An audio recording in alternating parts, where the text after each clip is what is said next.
Gaziantep'ten hepinize yeniden merhabalar. Kanalıma ve mutfağıma hoş geldiniz. Bugün sizlere gerçekten yapımı çok pratik, nefis bir çörek tarifiyle geldim. İster kahvaltı yapın, isterseniz de fazla fazla yapıp derin dondurucuya atın. Dilerseniz sizleri daha fazla bekletmeden bu güzel çörekleri nasıl yapmışım? Hadi gelin buyurun beraber izleyelim. Şimdiden iyi seyirler diliyorum.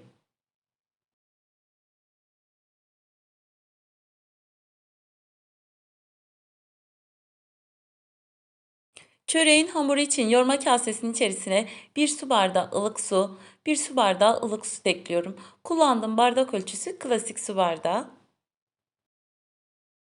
Ve daha sonra içerisine bir yemek kaşığı şeker ve bir tatlı kaşığı kuru maya ekliyorum.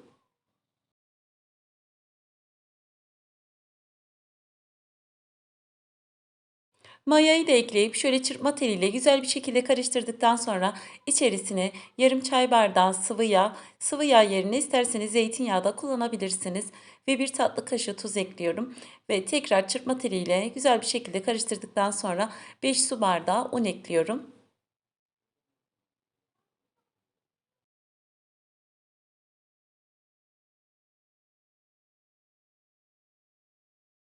Klasik su bardağı ile 5 bardak unu da ekleyip hamuru yoğurmaya başlıyorum.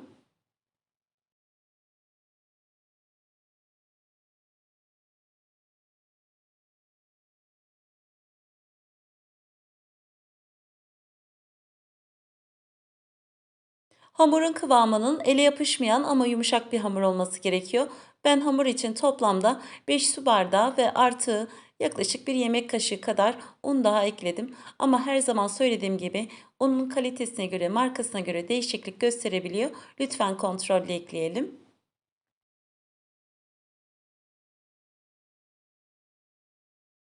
Şöyle güzel kıvamlı bir hamur yoğurduktan sonra her zaman yaptığım gibi bardağın dibinde kalan sıvı yağda hamurun her tarafına gelecek şekilde sürüyorum ve üzerine bir kapak kapatıp yaklaşık yarım saat kadar mayalanması için beklemeye alıyorum.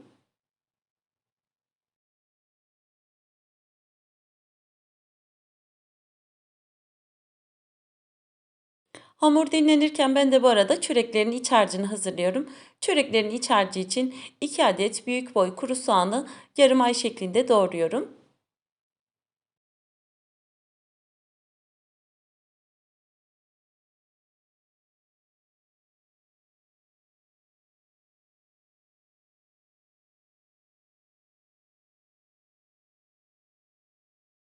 Kuru soğanın ardından saksıdan topladığım taze soğanları da küçük küçük doğruyorum.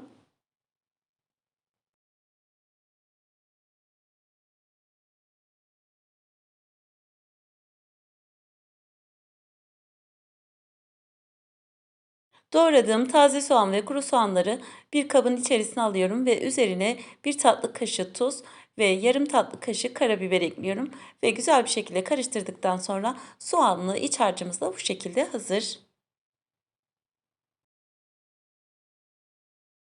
Gerçekten bu şekilde soğanlı iç harcı çöreklerimize nefis bir lezzet veriyor. Çöreklerin içerisine kullanacağım 250 gram beyaz peyniri şöyle bir çatal yardımı ile ufalttıktan sonra çörekleri yapmaya başlıyorum. Evet, yaklaşık yarım saat kadar mayalandırdığım hamur istediğim kıvama geldi ve öncelikle yoğurma kasesinin içerisinde havasını aldıktan sonra masanın üzerine alıyorum ve iki eşit bezeye bölüyorum.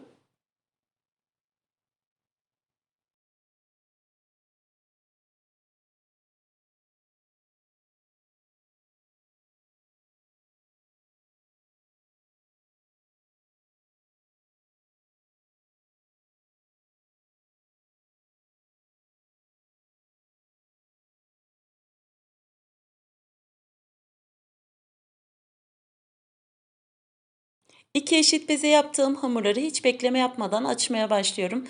Bekleyen bezeyi bir tahtanın üzerine alıyorum ve üzerine biraz un serptikten sonra mutlaka üzerini kapatın ki kabuklanma yapmasın ve diğer bezeyi açmaya başlıyorum.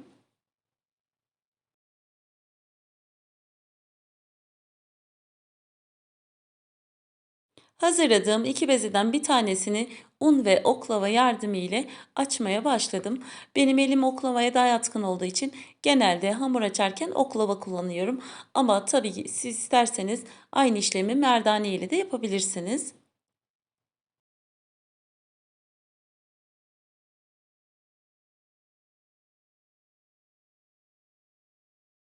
Hazırladığım hamurun kıvamı biraz yumuşak olduğu için ara ara un serperek açalım. Aksi takdirde yapışmalar olabilir.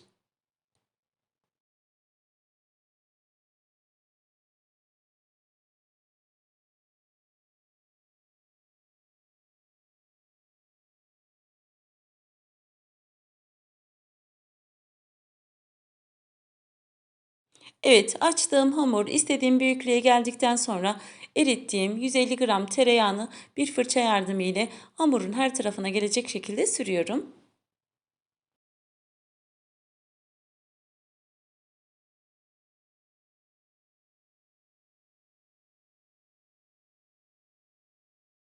Hamurun her tarafını yağladıktan sonra hazırladığım soğanlı iç harcının yarısını bu yufkanın üzerine serpiştiriyorum.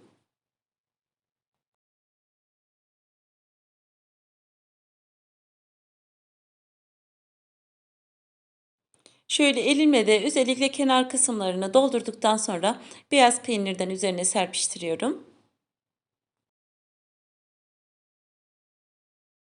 İsterseniz bu çörekleri sade soğanlı bir şekilde de yapabilirsiniz. Eğer soğan sevmiyorsanız sadece peynirli de yapabilirsiniz. Gerçekten öyle de çok lezzetli oluyor. Peyniri de serpiştirdikten sonra bir kesici yardımı ile yaklaşık 4 parmak genişliğinde kesiyorum.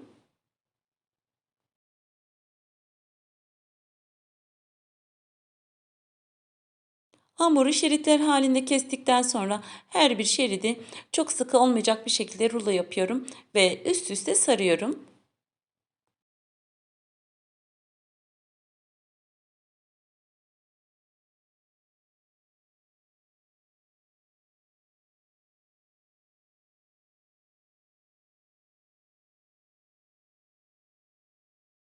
Evet, bütün kestiğim hamurları üst üste sardıktan sonra alt kısmını bu şekilde kapatıyorum ve yapışma olmaması için altına biraz un serpiyorum.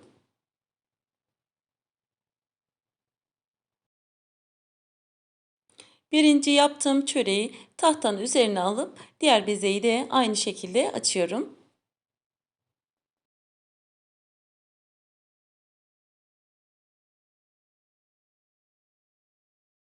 Evet, siz izlerken ben de size burada bir hatırlatma yapayım.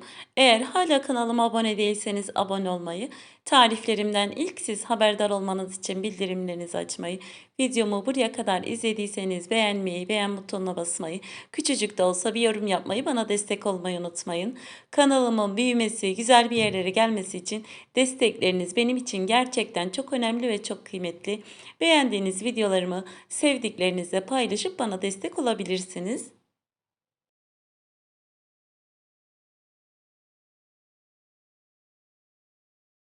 Evet, ikinci çöreği de aynı şekilde hazırladıktan sonra ilk yaptığım çöreğin son aşaması için açmaya başlıyorum.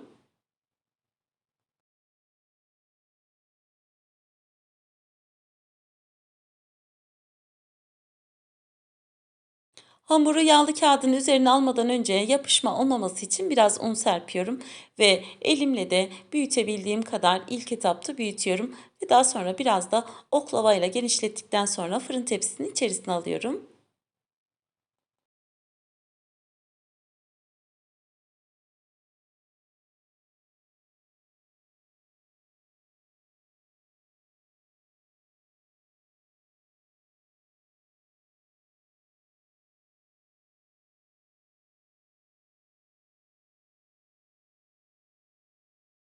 Fırın tepsinin içerisinde aldıktan sonra şöyle elimle biraz bastırıp genişletiyorum ve üzeri için bir adet yumurta sarısının içerisine bir yemek kaşığı yoğurt ve bir çay kaşığı toz biber ekliyorum ve bir fırça yardımı ile her tarafına gelecek şekilde sürüyorum. Ben bu tür böreklerde, poğaçalarda mutlaka yumurta sarısının içerisine biraz yoğurt ve biraz da biber eklerim. Gerçekten bu şekilde çok güzel kızarmasını sağlıyor. Yumurta sarısını da sürdükten sonra daha önceden ısıttığım 190 derecelik fırında kızarana kadar pişiriyorum. Evet, benim fırınımda 30 dakikada istediğim gibi pişti. Sizin de gördüğünüz gibi çöreklerimiz nefis gözüküyor.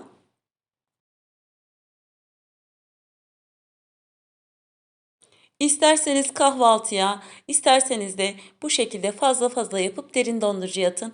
İstediğiniz zaman çıkartıp ısıtın, afiyetle tüketin. İnanın lezzetinden, tazeliğinden hiçbir şey kaybetmiyor.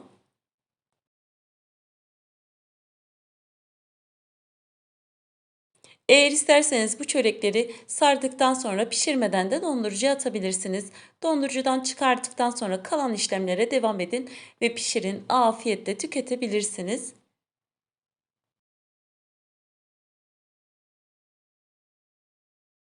Ben bugün çörekleri peynirli ve soğanlı yaptım ama sizler istediğiniz iç harcıyla yapabilirsiniz.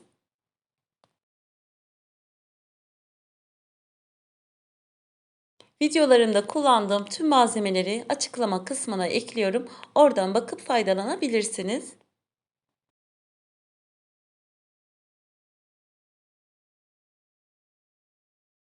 Bugün de bir tarifin sonuna geldim. Umarım beğenip sıkılmadan izlemişsinizdir.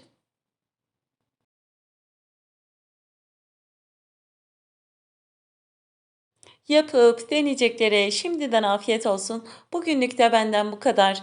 Yeni tariflerde, yeni videolarda görüşmek üzere. Hepiniz Allah'a emanet olun. Hoşça kalın.